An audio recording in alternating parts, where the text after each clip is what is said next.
નમસ્કાર દર્શક મિત્રો, આપ નિહાળી રહ્યા છો N24 ગુજરાતી। તો નજર કરીશું આજના મહત્વના સમાચાર પર। કરજણ નેશનલ હાઈવે 48 પર દોડતી લક્ઝરી બસમાં આગ, 30 થી વધુ મુસાફરોનો ચમત્કારિક બચાવ। વડોદરા જિલ્લાના કરજણ નજીક નેશનલ હાઈવે 48 પર એક મોટી દુર્ઘટના ટળી ગઈ છે। કિયા ગામ પાટિયા નજીક દોડતી લક્ઝરી બસમાં અચાનક આગ ભભૂકી ઉઠતા મુસાફરોમાં ભયનો માહોલ સર્જાયો હતો। મળતી માહિતી મુજબ સુરતથી વિસાવદર જતી ખાનગી લક્ઝરી બસ નંબર GJ14Z3002 માં શોર્ટ સર્કિટના કારણે આગ લાગી હોવાની પ્રાથમિક આશંકા વ્યક્ત કરવામાં આવી રહી છે।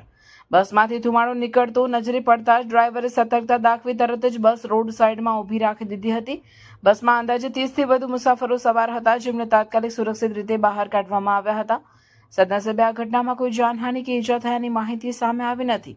ઘટનાની જાણ થતાં જ કરજણ ફાયર બ્રિગેડની ટીમ સ્થળ પર પહોંચી આગ પર કાબુ મેળવવાની કામગીરી હાથ ધરી હતી। ઘટનાને કારણે હાઈવે પર થોડા સમય માટે ટ્રાફિક વ્યવહાર પણ અસરગ્રસ્ત બન્યો હતો। રિપોર્ટર શાહનવાઝ દિવાન, કરજણ, N24 ગુજરાતી ન્યૂઝ, ભરૂચ। શું થયું? શું અંદર વાયરિંગ હળી ગયું અને એમાંથી બસ આખી હળી ગઈ। આપ ક્યાંથી ક્યાં જતા હતા? સુરતથી